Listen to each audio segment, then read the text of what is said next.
smaller group, Yeah. and we've been meeting for a while. You know, I capped it at 12 because I don't like more than 12. So Good biblical number. yeah, the small group just then gets weird and everyone splits up, and now everybody's anyway. So there's people. I have like 3 new groups already. It's like some that don't have a grid, and I don't. You know, this is helping me with people that don't have a grid. Yeah. Because I'm just like, if you don't know it, go search it out first, and then come. You know, it's I don't have the patience. I haven't had the patience. It's made me kind of slow down because I'm running down the road, you know, and whoever wants to run with me can run, and all of a sudden I got Cindy gave me a word to shift down into second gear, and I'm like, why? You know, it's so... Well, I had exactly the same thing. When I first had my heavenly encounters, I in a vision, I was in a really clear vision. I was on this horse, and I was going up this valley, and it was a rocky valley, and I'm going up on this horse, and along the sides there's all these things, you know, ugly-looking, demonic-y things, and they were just sort of they were sort of in caves, but they weren't allowed out, but they were sort of there, and I was like, okay, this is really weird. And there was a whole load of people who were there with me at the beginning, and they were all had horses, or some of them, and it was like, okay, hey, we're going up this valley. And so I just sort of kept on going up this valley. I get to the top, and I'm like looking out over all these mountains. In fact, this is the first time I really sort of engaged mountains. I'm looking out over these mountains, like, wow. So God said, look behind. So I looked behind, no one there. I'm on my own, no one there. So it was like, so he said, go back down and look at where people are. And some people were trying to get on their horse, and some people were 3 people were on one horse because they didn't have their own horse, and it was just like, oh, all right, okay. So it was like, so now take them with you. Right. Yes, if they want to go. Yeah, if they want to go. And it's like, now they've gone ahead, you've gone ahead, you've seen what's ahead, now take them with you. So I've learned to be much slower in delivery, releasing revelation at the right sort of pace, not giving people like hunks of meat when they need milk, and trying to, you know, sometimes I get enthusiastic, and I share some stuff, and I see the glazed looks, you know, and it's just like, okay, I'll just back off a little bit, and yeah, we'll take it a bit, you know. But now, you know, now I've got a whole group of people who are operating this way. You know, they are now mentoring others, and they're on their mountains, and they're operating on the church mountains and all that stuff. And I'm like, okay, yeah, this has taken a lot longer than I would have wanted. But we've got here, and we've got here relationally, and we've had to go through all the issues of how you get here, and, you know, and sometimes, yes, I've had to challenge people, look, this is where we're going. If you don't want to go here, you're in the wrong place. You know, go and find somewhere where you won't be, you know, going in a different direction. You know, so it's sometimes been quite difficult, but I've sort of, it doesn't mean that in my personal encounters and personal experience I don't actually engage this stuff. I do. I just don't share it all the time. Right. You know, I think Elizabeth Gomez from Canada asked me yesterday, oh, what about these 12 chancellors' houses? And I waffled for like 20 minutes trying to explain stuff I had no reference point to explain properly. You know, and in the end I thought, oh, I should have just said, I'm working on it. You know. Or I don't know. Yeah, well, I know, I just can't describe it, you know. I've been there, and I've seen things, and I've experienced things, but I haven't quite got the grid to be able to put it in terms that people understand. So my spirit gets it, but I can't explain it, and even the things I've seen, and even things I've written down and God said, it's like, okay, these are sort of inexpressible quite at the moment. I've got to find a way of being able to help other people with this in the future, but right now, I was conscious, and she said, that was really weighty, wasn't it? And I was like, yeah, it is. I feel really weighty about it, and when I engage in it, it's really weighty, and I come out thinking, wow, what was that, and how do I that? You know, because it's just like a totally different dimension. but I wouldn't start to teach that, or even Right. even here, I've only shared it with our bench of 3, really. I've dropped a few little things about chancellors' houses and things just to say, look, there's some stuff ahead that we're going to learn how to do, but I know people can't take it because they're Right. where they are. Just because I'm there doesn't mean that everyone is going to be there with me yet. Yeah. But I need to make sure that I can bring people to that point, and then hopefully they will be able to then go further and embrace where their destiny intersects with some of those points, and find, you know, where their government is and how they express it. But it's, you know, so it's not that it's held me back personally. No, I get it. Yeah. It's just I'm not sharing everything Yeah. all at one go. I've been a forerunner for a long time, so sometimes it gets old, but whatever. You learn a couple of things along the way, and one of the things I've always held to is don't take your 100-pound truck on their 10-pound bridge. Yeah, because it can crush them. So I had a thing that I did. Everyone keeps, I mean, just lately since I've had several people come up and I see the favor of God on you. I see that you're glowing. What are you doing? That kind of thing. And I'm like, okay, wow, you know, that's great. And but one thing I did do, and I wasn't sure if I should do it or not. I'm in this crazy house church, and it's chaotic. It's beautifully chaotic. There's no agenda. It just kind of flows. Well, they asked me to, because we took communion, and I read out the communion prayer, and everyone was just floored, right? You know, they're all just, whoa, what was that? You know, and so someone had sent me this email on the courts, and so I said, well, I can help you with that, you know. And so it ended up that I ended up sharing at this house church, which 80 people turned up. And so I was like, oh God, you know, whoever isn't supposed to hear this shouldn't be here. You know, I was like, just keep them at home, whatever, you know. And it was beautiful because every single person engaged. I mean, they were like, because there's not really a grid for all of this. So,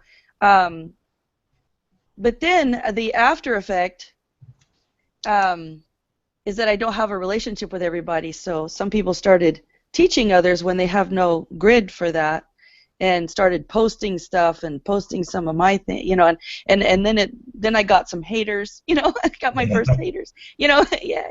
And so I was like, wow, should I have done that? I mean, do you just, because I've been given like an open doorway to share whenever I want, whatever I want.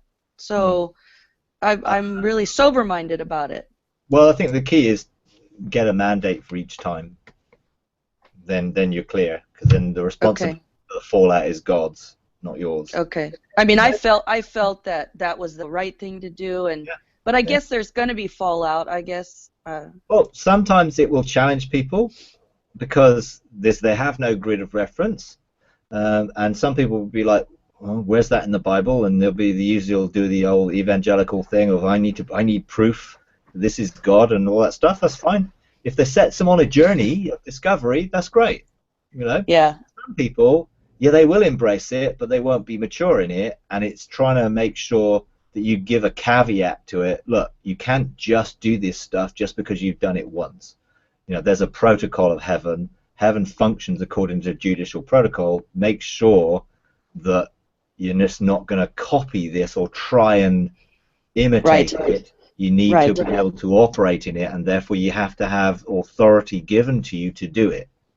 It's not a legalistic thing, right? So yeah, I mean, you know what I mean. It's like if you're teaching the courts and then people want to go themselves and take their issues into the court, wonderful. Yeah, that's great. And when they have some testimonies of how that worked for them, and they're then more familiar with how it works, then of course they can share that with others. But don't try and take somebody there on the basis of what you've done. It needs to be on the basis of people's personal experience and testimony of it. Right. Otherwise, it's just words. Right. Some people may get something out of those words because God is gracious, but it won't be because that authority is being released by that person. Oh, there's been some great testimonies out of it. It's been amazing. And I actually did give a disclaimer. I started off with a disclaimer saying, I'm not an expert, and if you have any questions, I'm not going to answer them. You have to search them out. That's how I started. So I immediately got a question, right, within the first 5 minutes. I was like, no questions. We can't, no questions. You go search it out. If you want to find out, you go ask God. And you can always point them to stuff. There's Ian Clayton stuff is out there. I've got loads of stuff on the YouTube channels and stuff. There's always things for people to engage. It's just what you're looking for is the desire of their heart going to draw them to engage and to follow and to pursue and to then, hey, I need to understand. I want to learn. I want more. And I'm going to seek God for Him to give me revelation of this. And and in a sense, the whole purpose of me doing this manual thing is to help people from the first steps. Right. There is a purpose. God is doing things. He's preparing a generation. There's another generation coming. He's looking for people who will be forerunners, or who will be early adopters, who will follow forerunners. He's just looking for people. The eyes of the Lord is going to and fro throughout the earth, looking for those whose hearts are going to be drawn to this. And those whose hearts won't be drawn to it, okay, they stay beyond the river, and they operate in the wilderness. And actually a lot of them are going to be on their own over there. And it is relational. It's. I remember one of the guys at my crazy house, I call it crazy house church, I don't know. He, all this stuff is new to these guys, right? So he's standing there. I had them all kind of stand up, and he's, and I was kind of, having them step in because they'd never done that before, and so he came up to me afterwards, and he goes, I don't really know what's going on, and my mind is kind of racing, and he goes, and he looks at me, and he goes, but I trust her. And then he goes, I dialed down into my spirit, and my spirit said it was okay. And I went, okay, that's a great process. Yeah. So it's, no grid at all, So it was, trust and relational. So he knew me, right? Yeah. And I think that I'm not sure what I'm questioning right now is, do I go and do that again, or do I keep it in a smaller group, which seems to be more relational, than kind of do it like I did? So that's my question that I'm trying to wrestle with. Again, I think it's like, okay, get a clear authorization from God to do what you need to do, and you can take first steps into it, like take someone's previous experience of a scripture, and then turn it into a transformational experience. And there are a few scriptures like that. Come boldly to the throne of grace. Right. Well, everyone will have read that. And everyone will have had their personal thing. Well, I came and prayed.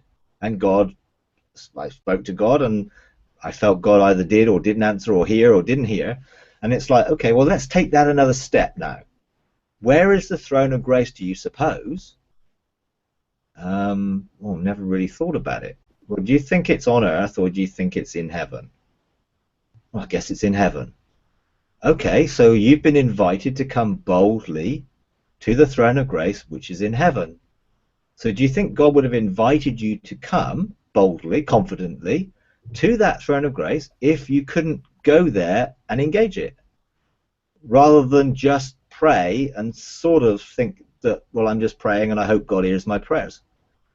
So that's good. Takes it to another step with a familiar scripture, and there are lots of scriptures like that we can become personal with, and take it to the next level with, and make it actually, he means me now? Yeah. So let's do that. Let's think, okay, let's think of a throne, and let's step into the realm of heaven to engage that throne and who's on the throne, and let's experience getting grace and mercy for the needs that I have right now. Right. So I can enter into the rest of Him picking me up, like putting me on His lap. I'm feeling his heartbeat, and he is taking care of all the needs and the stuff that I've just brought to him. Great. Well, I'm sure people will have lots of different ways that they may experience that or how they feel, but it's another step. And it's sort of taking familiar sort of scriptures and opening up to another level with them. You know, and that Yeah, can that's be good. even like, okay, let's think of the prodigal story. Yeah, have everyone ever felt that they've wasted something or messed up in their lives? Well, yeah, we've all done a bit.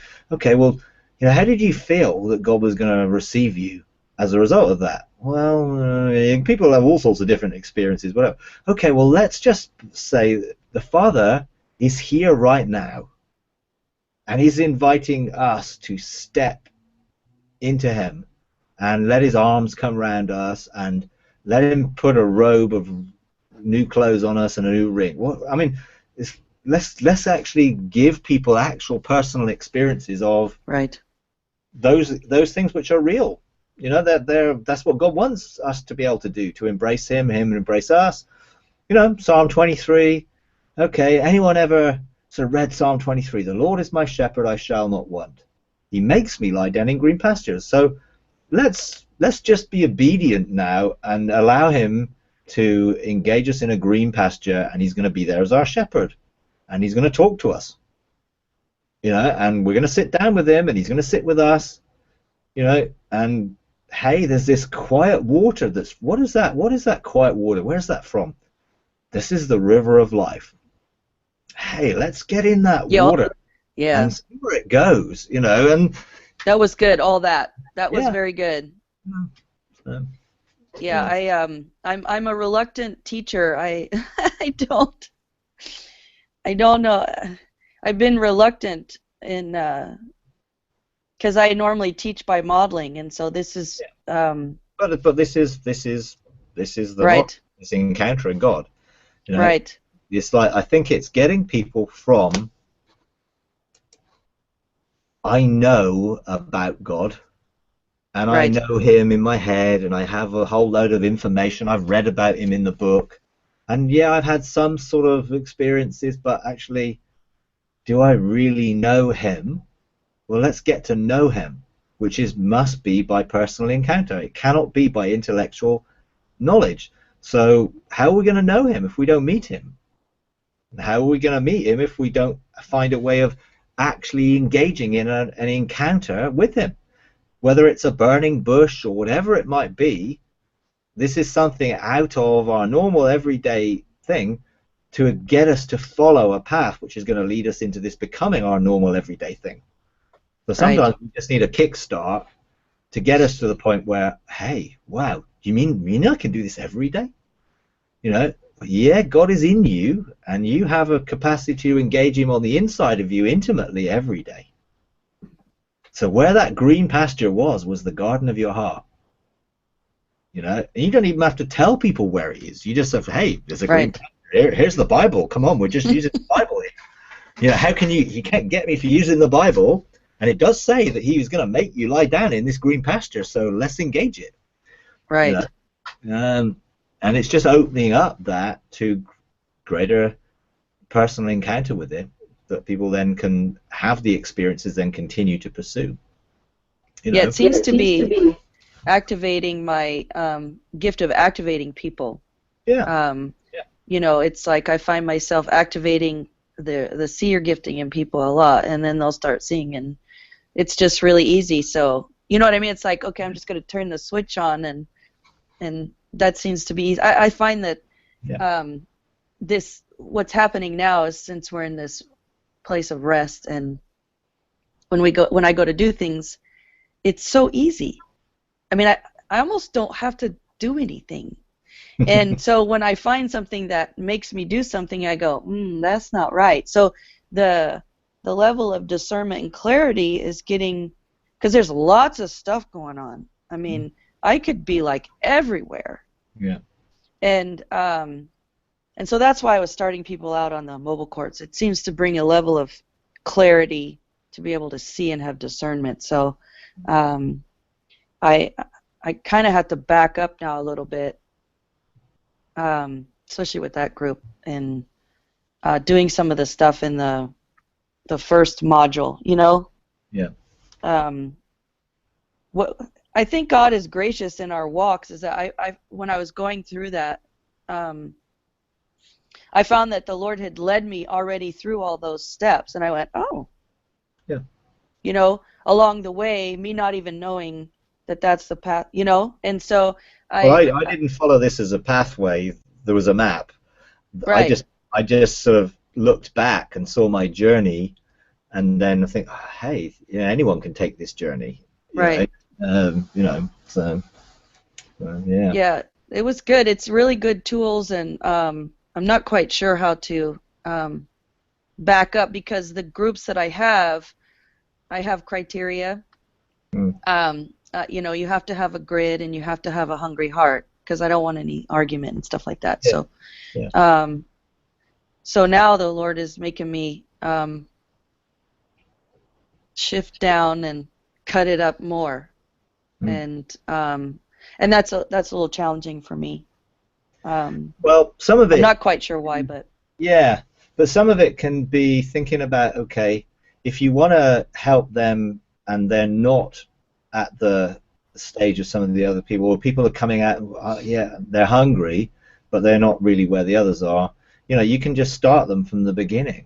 You know, yeah, but God will give people forerunner experiences and encounters, and that's sort of, some of those can be totally out of sequence, and it's like, hey, God can do anything He wants, that's fine. But get them involved with a beta group, and actually you can plug some of right, those people in, and maybe you don't even want to mentor them, but you can still right, plug them into a beta group, and someone else can mentor them, you know, because the material's there, you know, and they can right, work that through at their own pace. And that's the key in this. Some people will take a lot longer than others, and that's fine. And so doing it as an individual journey that you just support, rather than you try and bring them right, all at the same pace, can free you from, you just support. You don't have to teach them. You allow them to journey at their own pace. You just provide a little bit of support for them on the journey, or someone else can provide some support for them on the journey, from those who want to take, because they have to see, okay, my destiny is involved in this. There's a, you know, this is not just a fun exercise. You know, I have a destiny in God that I need right, to see that I'm part of something bigger here. This is going on. So in a sense, you know, feel free to you know, do that. I mean, we're going to sort of open up the whole process for recruiting people, and people who want to embrace this, the next stage of this. And you know, there's loads of, you know, opportunity for people to do that and use the material without you having to teach them it, right. because they Yeah, can thank you. support. Well, because they can get some support from others, you know. Right, Not, some people will want to mentor people that haven't got anyone to mentor. Well, hey, I'm going to point them to people who want to be mentored, you know. And okay, it is relational, and in a sense we want it to be a relational connection, but you know, sometimes it's not going to be all people from the same area. It may be, you know, wider right, field that you can still connect with a little bit, which is sort of the lie busting type connection with different people. But it makes sense to have them in a sort of geographical area if you can, or certainly in a time zone area.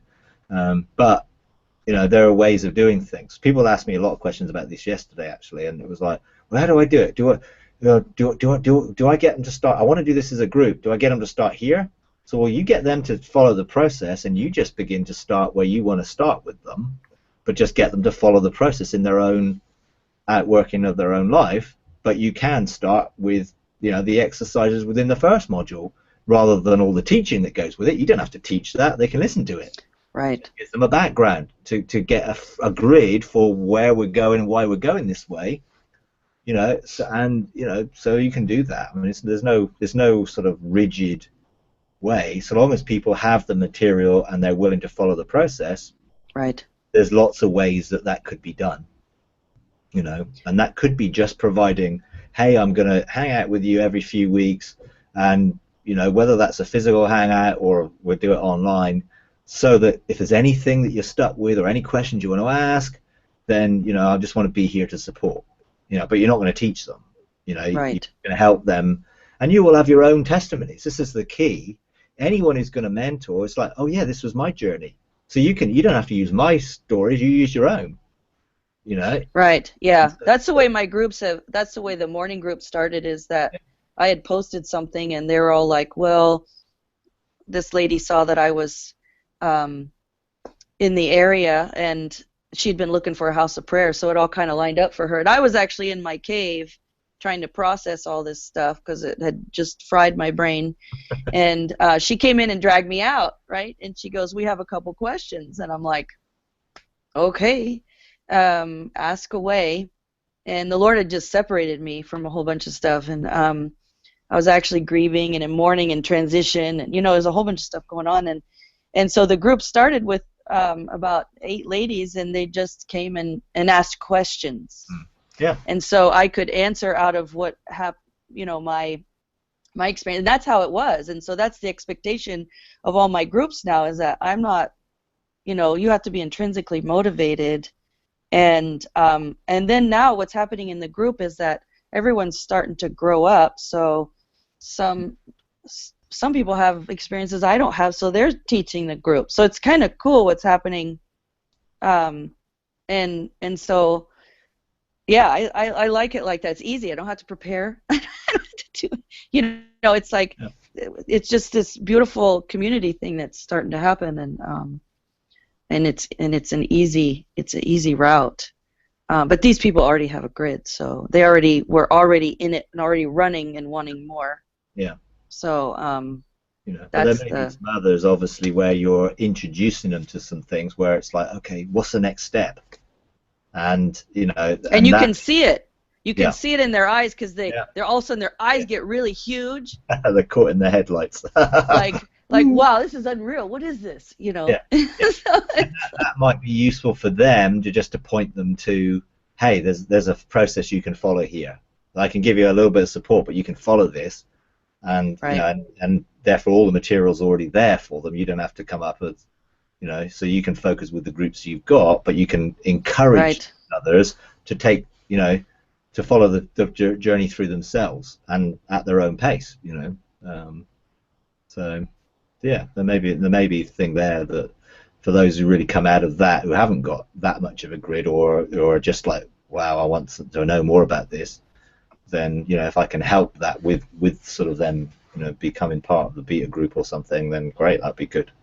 Because there's people in my group, in my morning group, that are asking, should I do this? Should I steer them that way? Because a lot of the stuff they've, like the first whole module, they already are. Yeah. They're already there. Yeah. Somebody who has already been activated and having activations. It's can they have activations without you? That would be the one question. What is so that they need to, so you can see, well, where are they? Is this just something that because of my gift to open up heaven? Because I ask that all the time. It's like online, and it's like, okay, are people doing this and having these in their own personal time with God, rather than just when I open up a portal on a hangout? And I want people to be able to do this as taking their governmental place out of the relationship. And I think it's like, would they be comfortable in mentoring others from the beginning who have no grid? Because if they couldn't do that, then they need to be able to go through the process themselves. So it's like, are they part of a Joshua generation? Do they see themselves as mentoring the generation that's coming, and therefore they need to be equipped? Because if that's where they are, then learning to be able to do that would be helpful for them. If they don't feel any call to that, and it's just, well, actually, I'm just experiencing stuff myself at the moment, that's great. But if they do feel, actually, what's the point? Where's this leading? Where's this going? Right. What's God doing in this? Is there a bigger purpose? Am I part of that? If I am, what is it? And that would be helpful then. And people can, for me, it's like obviously the first module is background information on destiny, inheritance, to Joshua generation. The keys are people can listen to that, over a period of time if they're hungry. the 6 sessions really on this is the stuff you're going to need to know for this journey. Like there's an angelic realm, you know, we have to be able to engage in these things. It's like some of that basic stuff which begins to introduce some exercises is really the place where, you know, people can get a hold of it. And then the second module really is just practice. Which, Right. if they can do some of those things already, hey, I can have a conversation with God. Well, great. Listen to the session to get a framework that if you then someone else asks you the questions, you can give them an answer with your own testimonies. That's you know, because ultimately you're going to want to mentor other people because you want to give away what you've received. Right. And so, you know, it's flexible in how people can do it. The key is at the end of that process, they need to be able to be able to engage in personal encounter with God, hearing his voice, meeting him on the inside, and having access to meet him in the realms of heaven when they want to, when they need to, every day. Right. Not just in a group or in a great worship time or when I'm in a trance or when something like that's happened, but no, I need to be able to step in. Why? Because I'm building my intimacy with God to know who I am, that enables me then to manifest that through me. Because in a sense, the whole purpose is we have a life that needs to flow out of us, around us, so that we bring the government of God around our lives every day. And that we do that because we're also enthroned in heaven, that is connected and flowing through us as a gateway of heaven. You know, so it is a sort of process that builds, and I wouldn't want people to get into the administrative kingdom stuff before they've got the relational grid. Right. Right. You know, That's if they can't, you know, really, because it can become something that people do to get their identity rather than people do because they have their identity. And it doesn't sound as much difference in that, but there's a huge difference. And people have to be able to access the source of life, river of life, tree of life, throne of grace, garden of God in Eden as the actual source for everything else that comes.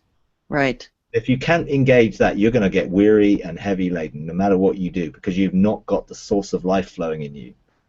And you know, sometimes you just need to go and eat the fruit of the tree of life and get fresh revelation and insight. Sometimes you need to go and get a new scroll that's going to give you that that you need at this point in time. You need to be able to know how to engage the throne of grace, because you're going to get plenty of needs, you know, and plenty of situations where you need help.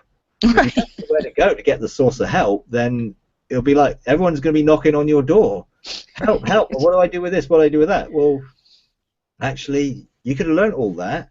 Go to the throne of grace. Sit on the Father's lap and let him beat with the rhythm of his heart and receive the revelation there that you need, you know. And, you know, and that's, you know, sort of, and all that is relationally connecting with the source of heaven and being a gateway of heaven. And obviously what we don't want is a whole load of personal experiences and encounters and nothing flowing around us, creating the government of God around us. You know, we need to rule, and we need to create the atmosphere around our lives. And to do that, we need to have everything flowing from the inside out. So if people still have got blockages, and the process that is going is going to help them remove those blockages and get flowing better and understand and engage in themselves. You know, who am I? Right. You know, what do you mean a garden of my heart? You know, well, you know, if people, you know, people may have had many experiences, but do they go there? Do they cultivate it? Are they tending it? If they're not, then actually it isn't really going to manifest around them. They may have some heavenly encounters, but actually it's got to be earthed out as well as on earth as it is in heaven. So I am a gateway of heaven, only if that gate is open and if it's flowing. You know, otherwise I'm going to be a stagnant pool. Right. I started introducing that a month or two ago with just my morning group, and having them think about, you know, not just this group, but going out and discipling others, and You know, so now they're going out, and a couple of them went to the Randy Clark Bethel thing, and you know, they were like, oh, I was using what we were learning, and so just even wrapping their heads around that, wow, I could actually do what you're doing in this group. So it's like a little, you can kind of see the journey and the process, which is good. I had something weird. I wanted to ask you. I had something weird happen with a friend who I found that, you know, all the old intercessors, because I went through this process of, oh, I think I already know this. This sounds familiar, and Yeah. you know, what's the point, right? So, so you have this little weird wrestle with the Lord and your stubbornness of, I already know that. Why do I need to? Anyway, so this one I had done with a group that didn't have a grid, and this one girl was kind of teaching this other girl who doesn't have a grid for stepping in, but she's a worship leader and she has an intimacy. A lot of worship leaders already know where the throne is, right? Because you just know that because that's where you go if you're worship, you know. And so so she gave her this protocol, and she activated something. I don't know what she did, but she activated something, and she was explaining it to me. And she said, I went into the courtroom, and there was a girl in chains, and I went over, and Jesus went over and did something, and there was blood. And I'm like, wow, I don't even know. So I was like, it kind of sobered me up there for a minute. I go, wow, okay, first of all, you need to go anoint your house. You know, I was like, I don't know what you activated, but have you had those experiences where I wasn't quite sure what to do with that, because I didn't know where is there something where we can activate not having, you know, gone in our heavenly place or something? You know. Well, yeah, I mean, because God is wanting to open these realms up for people, so He'll use everything He can to engage people. There is something new, and to pursue it. Does that mean that all those encounters are necessarily exactly as we would see it? Or probably not. But people are operating. God will use a donkey, so He'll use someone who's willing. You know, and if someone's willing to say, "Hey, you can engage in heaven," then God will take that and help people to engage in heaven.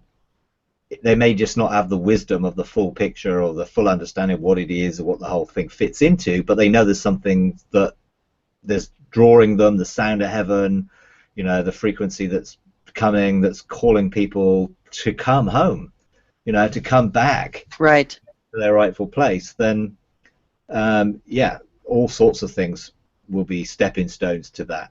You know, what we want is to be able to help people to get the full picture of what it is, and therefore to embrace the full fitness of it rather than just a little bit.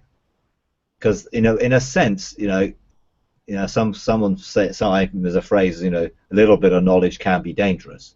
Right.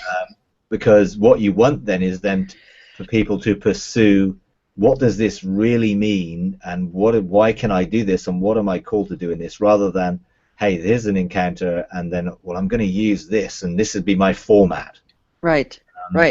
Right. Because you know, what was that experience? You know, who was the person in chains? Was it the person, a representation of the person that was there? Was this someone that they knew? Am I learning to intercede here, and God has shown me that the enemy has chains on somebody? Therefore, what do I do with those chains? Well, okay, I'm going to apply the blood of Jesus. Well, that's okay. I mean, that's like, okay, that's pretty reasonable thing. We can apply the blood of Jesus. But actually, in reality, we know that there are legal rights that the enemy has and possesses, and if you don't deal with the rights, then judicially you may do something which opens someone up, but if they go back under what they were under before, then it ends up worse, you know, for them. So we need to help people to be free, and that means, okay, you have to give them the authorization and the authority to walk free from whatever they've been set free from. And that works as a judicial process. And I actually believe the whole thing of lie busting and that stuff, there is a bit missing there, which is that judicial process. So when I would encourage, and we do here, we're pretty eclectic, so we use the court process as part of that. So when there's a a critter scan type thing, it's like you ask, well, what right have you got to be there? But what it Right. doesn't do, after you deal with it, you don't get the ongoing, and now I have the court order verdict papers that gives me authority to Right. continue to exercise this against this when it might be on the outside of me. Because just because it's getting cast out doesn't mean that it doesn't stay around. And if it can fool people into thinking, wow, oh, that thought came back again. Yeah, but now you have authority to take it captive and to deal with it. And if it keeps coming back, then you can take it back because there is now contempt of court, because this has broken the judge's order, and now it's going to receive even more more Okay. Right. judgment. And actually, the highest judgment, they can be chained. That's why the demons in legions don't send us there. We don't want to go there. Send us into the pigs, anywhere else but there. So actually, if you break a court order in legal terms, you can be in contempt of court and you can be incarcerated because you've broken the judge's order. But it doesn't mean you don't have to take them back to court, because you do. If you just say, oh, well, they didn't obey the court order, they keep hassling me. Oh. Okay. That's it. Yeah. Okay. Right. No, I'm going to call the police. I'm going to take them. They're going to have to come and face the judge. You broke my order. Now there's more severe judgment coming. They don't like that, because just because, and I think this is what I found in some of the light busting things. Sometimes it's bang, it's done, and sometimes actually, oh, I had this revelation, I went through this process, but then I kept getting these thoughts. Okay, well, then you have to deal with them from authority, and I don't think that sometimes that comes through in the way it does when you add a court case into it. Oh yeah, it's final. It's amazing. I have so many amazing testimonies just from other people now. Yeah. Just crazy things happening like within, hours, like that right then. It's crazy. Awesome. Yeah. Yeah. So yeah, I mean, people will have different experiences. It's to encourage them to get on the journey. Right. Not to chase more experiences, but to look for a relationship that will then lead them into their responsibly position of government and as a son of God. And if God can get them on this journey, then hey, that's so much that they will be able to engage in and learn, and then to discover who they really are and discover their full inheritance and their position as a son of God and all that means. But you don't get that in day one, Right. Even when you do have an encounter on a mountain and stuff, it's like, well, what am I supposed to do with it? What do I do now? And well, what does this mean? Or what am I supposed to do on this mountain? And am I supposed to say something? Oh, what are all these angels? What am I supposed to do with them? I mean, it just more and more questions open up as a result of people encountering something that will help them, engage the journey. And it's like, okay, if we can help them with a systematic approach of like, you can start here, you've had this encounter, but actually this is why, and this is what this is about, and this is where it's going to lead you, then it's okay to take people back to the beginning, because they don't really know what the beginning was. They just had some experiences, and you may have opened up those experiences for them, but actually, where is this in the actual whole picture of God's purposes right there in this? He has a purpose in this. We need to make sure we get hold of that purpose. Right. Otherwise, people will just start chasing experiences, and then they will get in danger, because those experiences will be out of context. Right. And it does happen. And I think there's some of the things that I've seen or heard of doesn't seem to be bringing people into responsibility. Right. And ultimately, and also it's not either focusing on relationship either. It's more about, well, we're going to this room and there's this, and oh wow, and what did you see? Oh yeah, we're seeing that now, and we're seeing this. And I'm not, obviously I do lots of activations, but I don't want to use guided imagery to get everyone to see the same thing. It's just a doorway for people's personal encounter and experience, and to go into that. And the purpose of it is to bring us into deeper intimacy or relationship and into the responsibility of who we are as sons. It's not just a fun thing, although it is fun. You know, I'm not saying that it's not fun, but you know, some Right. things aren't fun. Some things are really serious. I'm always looking for the outworking in the Yeah. natural. You know, Yeah. what is my intimacy doing in my city or in my family or in my life? And Yeah. you know, because I mean, it's great to do all that, but I want to see it actually affect on Earth. You know, I'm you know, driving by dead squirrels and looking back. You know, did they get up? You know, one day they will, right? You know, so and so yeah, I'm always looking for the practical and how it's affecting my city. And I did have a VHOP. It's the House of Prayer is starting to awaken, and I'm just sitting back watching the Lord, just because I'm reluctantly the director. And I just am watching it. I have a group of 6 intercessors now, and the significant part of it is one of them is a Native American, and she's our first tither. So I find that really significant. I'm not sure why, but I think it's significant in this area. And so we had our first meeting, and it was crazy wild. We ended up being 2 benches of 3. So I kind of said, wow, this is really weird with the numbers. So we stepped into our office, and you know, you just felt it. And then all of a sudden I said, oh my God, the 70 are here. I didn't know I said that. I said, I said the council of 70 are here.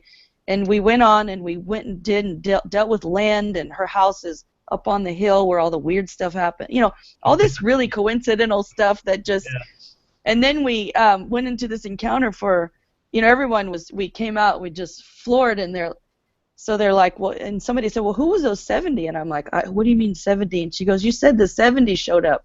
And I'm like, I did? And I said, I did? And she goes, who are they? So I was looking on my little paper, and I'm like, I think I've been in the balcony in the back room, but I don't know who they are. And I was looking, and it said, for the First Nations, and the nations. And I went, and then my Native American, she just started going crazy, and for the first day, you know, and everyone went crazy. And so, and I know you were saying that it's to present a case, and we had actually gone in and presented a case. Yeah. And we didn't know that. No, but that's great. But you're being led. You're just being led by the Spirit, and your Spirit is leading you in it, and that's fine. You know, and that I learned most of my stuff like that. I don't know what I'm doing until I start doing it, and then I learn what it is. Oh, okay. Sometimes wisdom will show me some things, but I still do it while she's showing me. It's like most of the things I've not watched other people do it or other things. I've done it. So okay, now you're going to be in the Court of Kings, and you're here before this bench, and you're sat down. Oh, I'm normally on the side presenting something. I'm sat down. Hey, there's a scroll in front of me. There's nothing on it. My spirit engages the scroll, and now writing starts to appear on. I didn't even say the words; they just started to appear out of my spirit on the scroll. Now it's like, what do I do with that? Okay, I've got this scroll, so it's like, okay, now come here. I'm going to show you. You need to go and present this scroll. Then you're going to get it authorized, and you're going to do this. So it's like I just did it. I didn't know what I was doing. I just followed along and let my spirit with wisdom just guide me.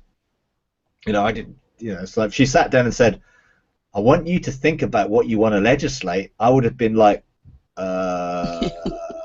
"No idea. I don't know." It's like, but it was just there, and it just happened. You know, it's just like it came out of my spirit, and there it was on the scroll. And as soon as I read it, it was just like, yeah. And it's like, yeah, I totally resonate with what's just appeared on that scroll because it came out of my spirit. Of course I'm going to. But it wasn't like, oh, I don't understand any of this. It was just like, yeah. And now I need to get this. What do I do now? How do I legislate this? And there was a whole process to go through, and then there was a process of earthing it. In that we brought it before our bench, we then went before our 12, we stepped in with it, you know, we engaged it, you know, we'd started making the decrees that were on that thing, and then we started to see changes take place as a result of that. And now we have testimonies of the things on that scroll have been fulfilled, because it's now legislated. It is in legislature. It is part of the law for our sphere of government. And actually I did release it to several other places as well a couple of times, because I felt, no, actually this is something which is really important. Right. I actually went outside after we did that. I went out the door, and I'm like, okay, does the world look different? I mean, I just felt like we had, I'm like, I was driving through the city going, can I see it? I mean, it's, when is it gonna appear? Because I felt the significance of it, and also the significance in, I'm on a governmental site for something on the internet, the MDM site, and she was talking about how she was going to set it up like a bench of 3 and then a bench of 7 and then 2 businesses or something that come in. And is that how you do it? Is that? It depends what your blueprint says. If that's what your blueprint says, yeah. I guess that's the next thing to do, is go in and get the blueprint for that. And get a blueprint. Okay. Then the government forms around that blueprint, and then sometimes it's like, well, you've already got the blueprint because you're already doing. Sometimes you just formalize it to, oh, this is what it looks like, because you're doing it, because it's released out. Right. But yeah, I mean, forming a bench 7, for us, we have 4 different organizations, if you like, that we've set up, charities or businesses that have come out of our blueprint, and we administer them. We call them our Shalom ministries, and they're expanding into different areas according to our 7 spheres, of government, and our wider mandate to equip people. So, yeah, I mean that's really how it works, and then you begin to legislate out of that. You begin to operate governmentally in terms of the spheres that you have authority over. You were talking about, you said something before, and I kind of went, what? Ordinances and. Oh, right, yeah. Passing a law or something like that. Yeah. And so is that like, I believe that's where we're supposed to go, and I believe that we're the Lord said we're to legislate government, and what does that mean? And so as we slowly learn, so that kind of has caught my eye. Yeah. Because I feel when you change the law and you change the ordinances, everything starts to outwork. Yeah, I mean, literally what it is, it's like how we begin to establish government it's based on the precepts of God. That's the first point, and this is what I'm doing in exploring some of these chancellors' houses. It's like the precepts of God are the very foundational characteristics of who God is in eternity, and they're not just ideas, they're the nature of God and how he does stuff. It's like, it's really intrinsically who he is as love and everything, and how that gets at work. That then leads you to statutes. So the precepts produce statutes, which are these sort of they're not statutes. I mean, this is where I sort of find it difficult to describe it, because I've been in there and I've seen some things and I'm working it out right now. But literally, it puts the precepts into a framework of principles, if you like. It's like when I went in there, they were full of eyes, and it was like there was an eye for this and an eye for that and an eye for this and an eye for that, and it was just like, what am I looking? And it's like, oh, then all of a sudden it was like I looked and I saw what I didn't see before, and it's because it was like an eye for symmetry, an eye for detail, an eye for order, an eye for this, and it's just like all of a sudden it was these things that were then going to be. Now from those precepts, I can see things I couldn't see them before without the precepts. And it's like we used to have some books. I don't know if you had it in the States, but they were books of like colored patterns, and when you looked into them, you couldn't see anything. But when if you sort of looked and tried to get your one eye sort of off focus, all of a sudden a whole picture came out of this colored pattern. Right. And Yeah. I learned how to do it. I mean, I could do it. I mean, some other people were like, I can't see anything. I can't see anything. And I'm like, well, just do this, and like just sort of like trying to get. And it's like once you get those precepts, you can see things. You can see this sacred geometry. You can see the spheres in things. You can see a symmetry and things which you couldn't see before, and that gives you the statutes that begin to form the laws. Okay. And the laws really are about how then this comes together as the blueprints of God for God's purposes to become into effect. And once you have those three things functioning, and it's like they're on the circle of the deep. They are the constellations of the stars that are in, but they're not in one dimension.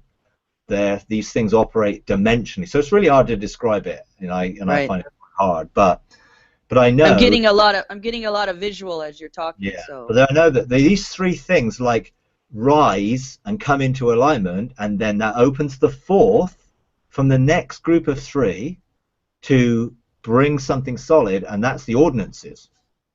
And the ordinances are like the troop movements, the stuff of heaven, the angelic armies, the things, and it's all these ordinances which are in alignment with the blueprints that then you start to shift things, and you have the resources of certain things to be able then to begin alignments, and then you start to see these governmental alignments take place when things are coming together in connection, and then it's like, oh, I can see a grid.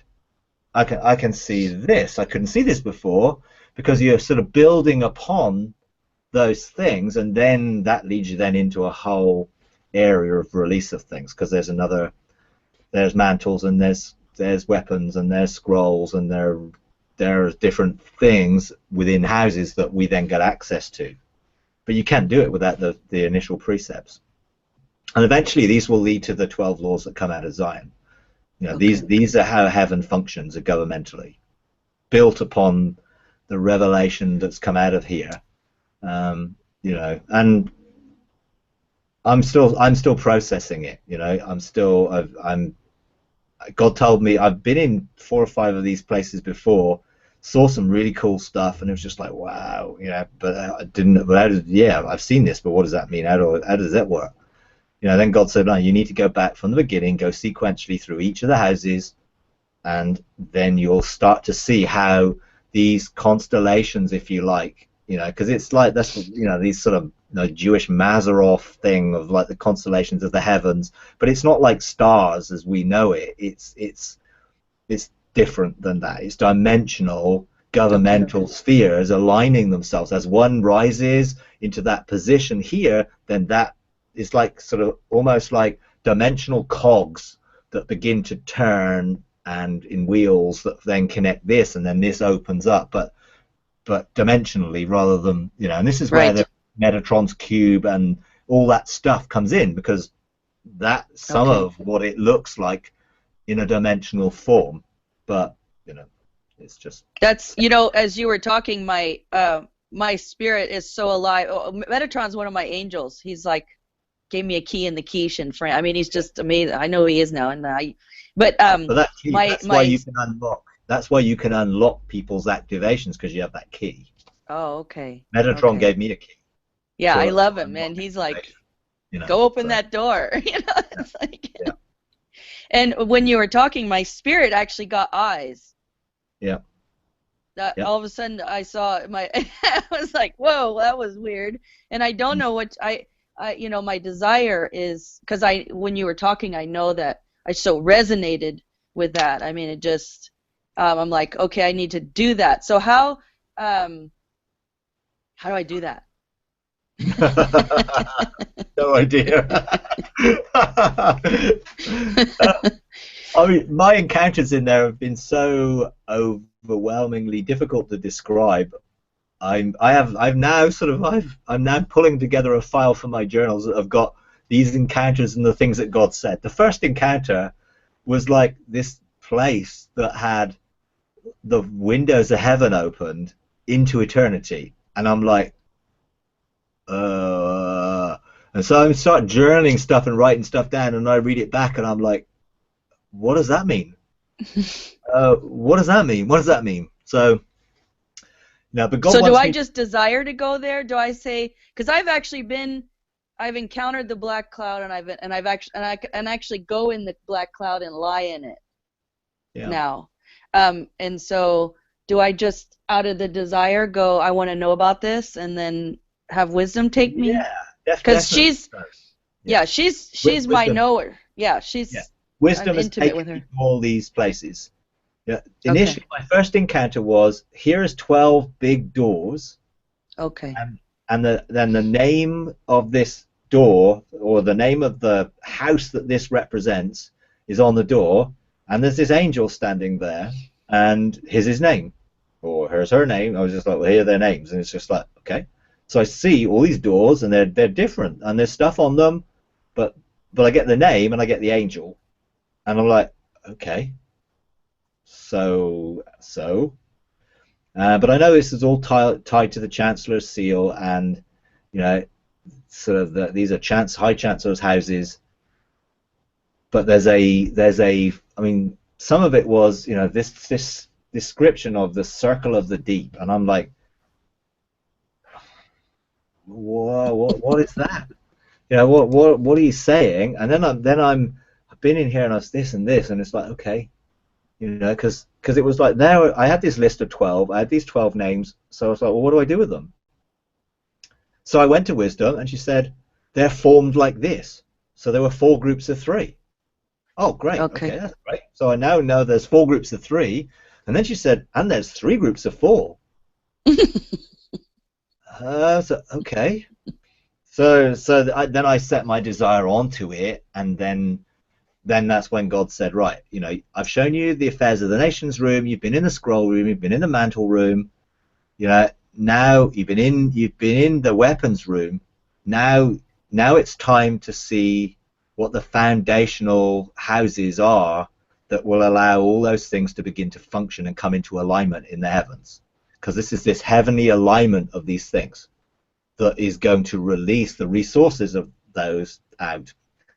So I'm like, okay. So my first encounter was so overwhelming. It was just like, oh, if that's what they're going to be like, this is going to be a long process. But fortunately, the second thing was not quite as overwhelming, but it was just these eyes. But because I'd had the first encounter, these eyes made sense, because it was like, these are eyes of, an eye for, and I was like, wow. Then it came to me, that story of the picture book with these like hidden pictures, and I'm like, I can see something that I've not seen before, and this makes sense out of what looks like chaos, because those books are just like whole colored patterns. Oh yeah, they're awesome. Yeah. And it's just like, but then when you can see, and all of a sudden it just leaps out at you, and how couldn't I see that before? But now, because I've been into the precepts place where now these eyes make sense, and I can see.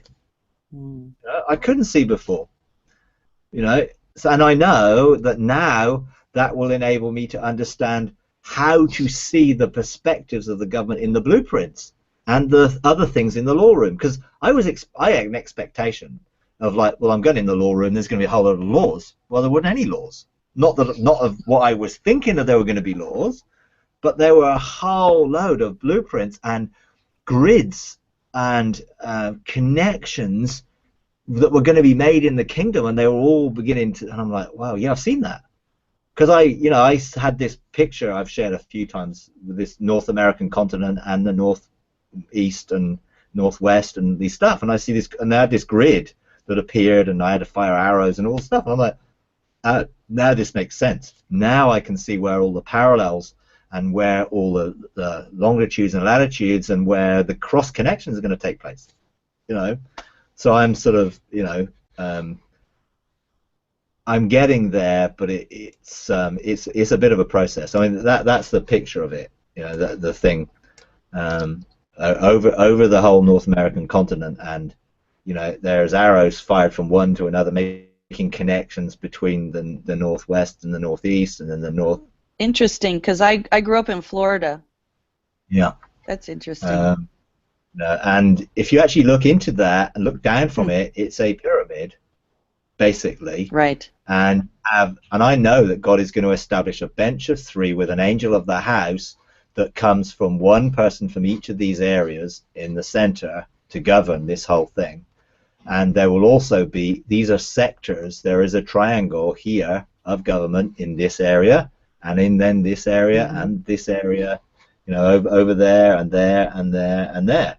And so these connections will need to be made, and then these, and then there will be government formed here in this area.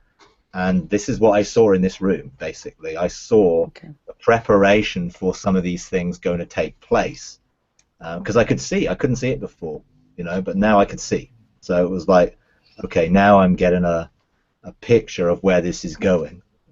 But it was cool, you know, it's sort of, you know, but, you know, I don't have to rush, you know, I'm on a journey with it, and I will begin to understand more of it, and then I'll get to a point at some stage where I can cognitively be able to explain it in a way that some people will understand, rather than sort of waffling around sort of like kind of inexpressible things, because they are some of them slightly inexpressible, but I get my spirit's got something, which then makes the next stage from a position of my spirit has received the revelation, which is where this key then interlocks with this sort of constellation or you know, house. The rising of this house connects with this one, and then this one dimensionally, then all of a sudden, hey, there's a fourth that opens up. So, you know, all these things are, you know, I have no idea how I'm going to diagrammatically draw that, because it sounds really complicated, and it probably is, but you know, anyway, there we go. Well, I have these two eyes, and they're like looking out, but they got it. I don't know. Awesome. All right, excellent. Okay. Well, it's nice to see you, Cindy.